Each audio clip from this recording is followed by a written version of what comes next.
against the fried liver attack as black. This aggressive opening can be tricky, but don't worry, we've got key strategies to help you counter it effectively. Watch this video to sharpen your defense and gain the upper hand. The game begins with the moves pawn to e4, pawn to e5, knight to f3, and knight to c6, leading to the Italian game. Now, white continues with bishop to c4, and black responds with knight to f6. At this point, white plays knight to g5, entering the fried liver attack.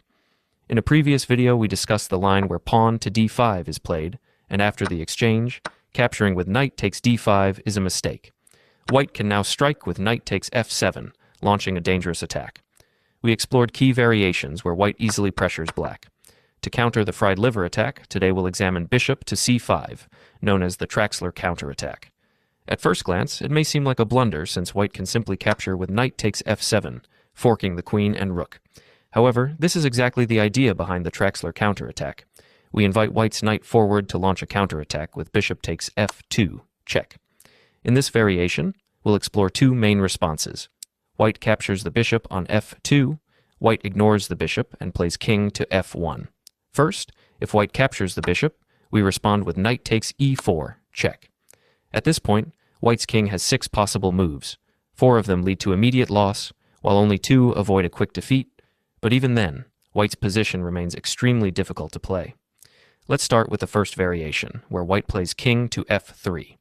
Interestingly, this is the only line where black does not play queen to h4 or set up a similar attack. Now we play queen to f6, check.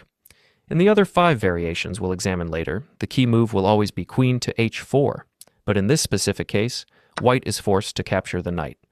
This pushes the king further up the board, making it even more vulnerable. Next we continue with queen to f4, check. White's king must retreat to d3, because if it moves to d5, black can deliver a swift checkmate. With no other option, white plays king to d3, and we respond with queen to d4, check. Now the king has only one legal move, retreating back to e2. At this point, we capture the bishop, and after white blocks, we take the knight as well. This is a crucial concept in the Traxler counterattack. In several other variations where white chooses a different king move, we use this same tactic of winning back material with checks. Now, in this position, we regain the 2 pieces we initially sacrificed, and we are also a pawn up. Black has an easy position to play, with strong attacking ideas like knight to d4, check, advancing pawns, bringing the bishop into play, and even castling. Meanwhile, white's king is stuck in the center, unable to castle, making black's attack even more dangerous. Now let's go back and examine the second variation, where white plays king to e1. Here, we respond with queen to h4, check, a crucial move to remember, as it appears in nearly every variation except the first one we covered. The key idea behind queen to h4 is that we are threatening checkmate on f2. Additionally, if we move our knight on the next turn, our queen will attack both the bishop and the knight, creating a powerful double attack. To defend, white must play pawn to g3, blocking the check. Now, we strike with knight takes g3, another critical concept in this variation. Our queen attacks the bishop, our knight threatens the rook, and we are also setting up a discovered check. White is forced to capture our knight, but this leaves the rook hanging. We simply take it with queen takes h1, securing a winning position. Now let's move on to the third variation, where white plays king to f1. Again, we play queen to h4, threatening checkmate on f2. If white tries to defend with queen to e2 or queen to f3, we simply continue with knight to d4, adding more pressure and setting up a checkmate threat on the next move. If white tries to defend with pawn to g3, we follow the same idea, capturing with check. After white recaptures our knight, we take the rook with check. At this point, white must play queen to e1 to guard the f2 square. Our plan remains consistent. We still go for knight to g3, check, regardless of whether white advanced the pawn or not. Now, if white captures with the pawn, we simply take the rook. If white captures with the queen, we take the bishop with check. After white pushes the pawn, we capture again, regaining material.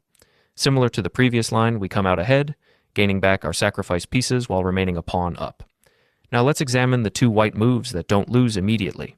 The first is king to g1. Again, we respond with queen to h4, a key move to remember in this position. Our attacking ideas remain the same, forcing white to block with pawn to g3. Once again, we capture the pawn, and after white recaptures, the position differs slightly.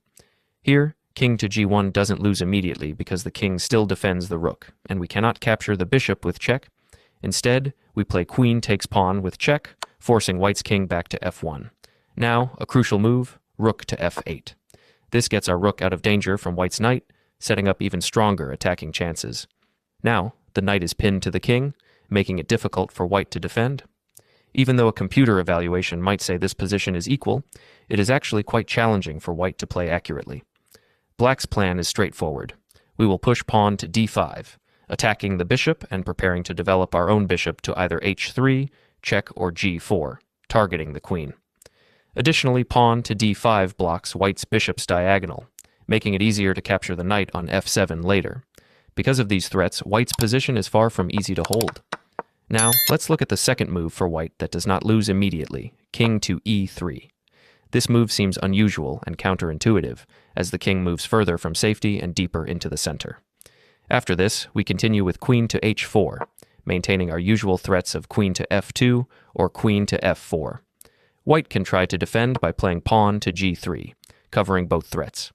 However, we simply capture the pawn, and after white recaptures, we must know an important move, queen to d4, check. If white responds with king to e2, we follow the same winning idea as in previous variations. We capture the bishop and then the knight, securing a dominant position.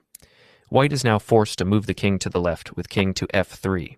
At this point, we have a brilliant move, castling. At first glance, this might seem like an illegal move, but it is perfectly legal because neither f8 nor g8 is under attack. This allows black to safely castle despite the chaotic position. At first, it may also seem risky since white's knight could jump to h6, delivering a double check, or move elsewhere to unleash a discovered check with the bishop. However, white cannot do this because the knight is pinned. Our rook on f8 is pinning it to the king, preventing any movement. Even though a computer might evaluate this position as equal, it remains incredibly difficult for white to play. Black's threats are clear and powerful. Our queen is attacking the bishop, and we are preparing pawn to d5, gaining a tempo by attacking the bishop. Once pawn to d5 is played, white loses the knight's protection on f7, and we also have the devastating idea of bringing our bishop to g4, check, winning white's queen on d1.